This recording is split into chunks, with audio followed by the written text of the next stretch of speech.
What's up? Alexander here with Date Psychology. So, today I want to talk to you about what a good personality means. We hear this a lot, don't we? This discourse around a good or a bad personality. And I think to different people it means different things. Some people seem to think it means extroversion. Some people seem to think that it means being a good person in a moral sense.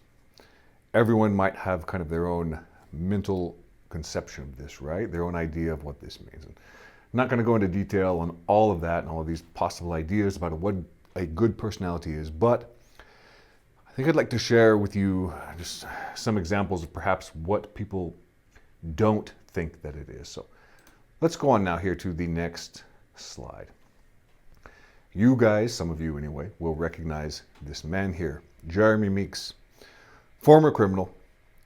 His mugshot, I think, is what got him famous, right? So he was, the so-called hot felon. He committed some sort of crime.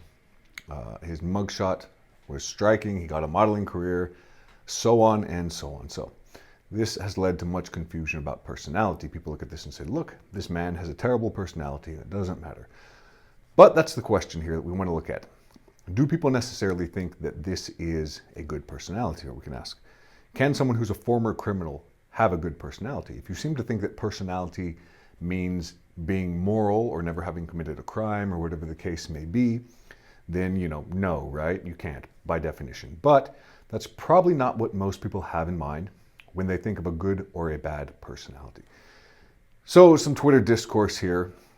First example, kind of from that point of view. He says, Jeremy Meeks is a good example. Before he got famous, he was pretty much a gangster and almost beat someone to death.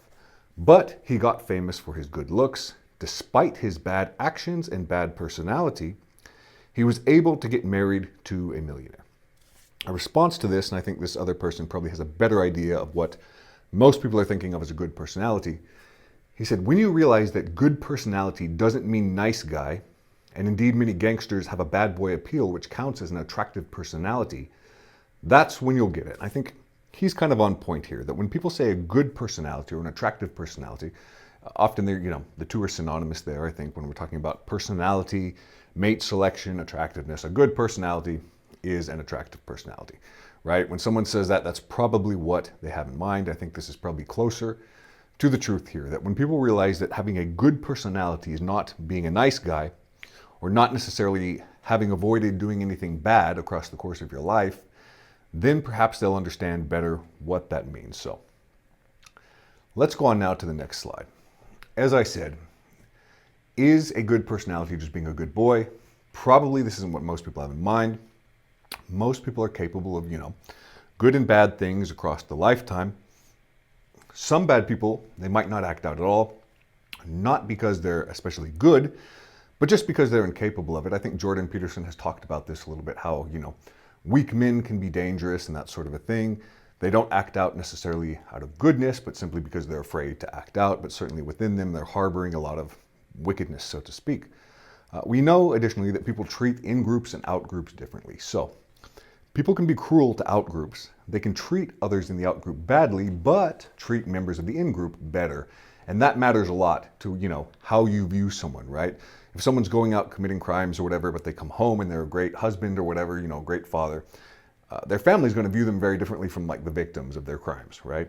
Obviously. So what people really seem to care about is how you interact with them on a personal level, right? Your interpersonal interactions, not necessarily your track record of good boy or moral behavior. Let's go on now to the next slide. I asked a couple of polls there on social media, on Twitter. I said, who would you rather spend time with? I split this by sex. Option 1, a man who committed a crime 20 years ago in his late teens, beat up another teen. He's never reoffended and he's fun and he's pleasant to be around, right? So we have someone who's a criminal, but who's fun to be around. Second one, clean criminal record. A man with a clean criminal record, but he's highly disagreeable and neurotic. All he does is whine about how terrible his life is and how no one will date him. So someone here that might be difficult to get along with, that might be tiring to interact with, but he's never done anything illegal, right? So maybe he has the good personality. Let's go on now to the next slide and see what kind of results we have. But first, guess. Just take a moment to guess here, looking at this slide. Who do you think people will say has a better personality out of these two? Guess a percentage, you know. Which one did people pick? Did they pick the criminal who's great to get along with, or did they pick the guy who has never offended, but, you know, is perhaps neurotic or something like that? Let's go on and see the results. Poll 1, who gets picked?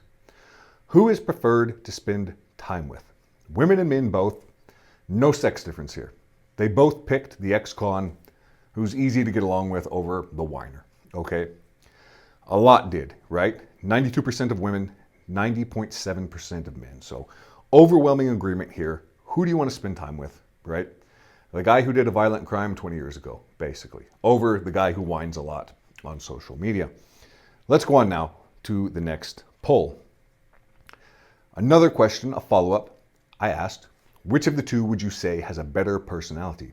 Again, no sex difference here. Men and women responded the same. 93.1% of women said the ex-con. 93% of men said the ex-con. So when people are talking about a good personality, what does this say? They're not really considering who committed a violent crime 20 years ago. They are considering who do you get along with, who is fun and pleasant to interact with. Simple as. So, short video today. Just wanted to share that with you because I think a lot of people have this misconception about a good or a bad personality, right? And I think this is important because if that's your mental map of the world, that, you know, people think, oh, this is a bad personality and personality doesn't matter, look at this. You're probably thinking of what is a good personality differently from the way most people are, right? So you kind of have an inaccurate mental map of the world, of what other people are saying when they say, you know, good or bad personality. It's easy, apparently, to have a worse personality than a criminal, just be highly neurotic and complain a lot and whine and be difficult to get along with.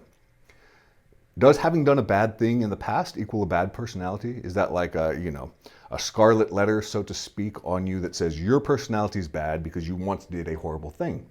Apparently not. People are pretty forgiving, it seems, you know. At the very least, they're going to say that's a better personality than the guy who's simply difficult to interact with, okay? Is a good boy a good personality? No. And I've talked about this in the past. I think there's kind of this internalized nice guy, right?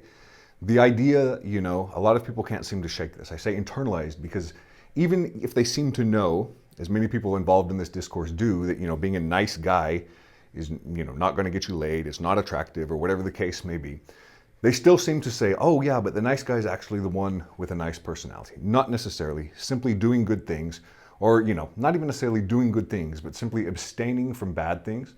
That's not going to give you a nice personality, right?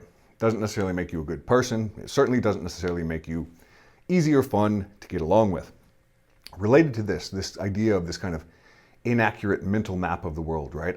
I guess a question I would have is this a sort of theory of mind failure, right? When people say, oh, this is a bad personality and no one else cares, they all know it's a bad personality. Other people don't think it's a bad personality just because someone did something bad in the past, right? They think about like, okay, how does this person act now though? How do they act toward me? How do they interact socially with other people? And if someone can't understand that, right? If they can't understand the extent to which, you know, people are looking at how do people treat me, not necessarily what sins or transgressions do they have in their past, then probably they're going to, you know, misunderstand or misjudge what other people mean by that.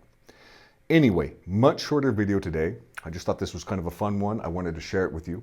Like, subscribe, hit the bell, make sure to check out the Patreon, guys. We have a lot of new articles on the website, right? Subscribe to the Patreon, help support the project. I'll make another video for you guys very soon.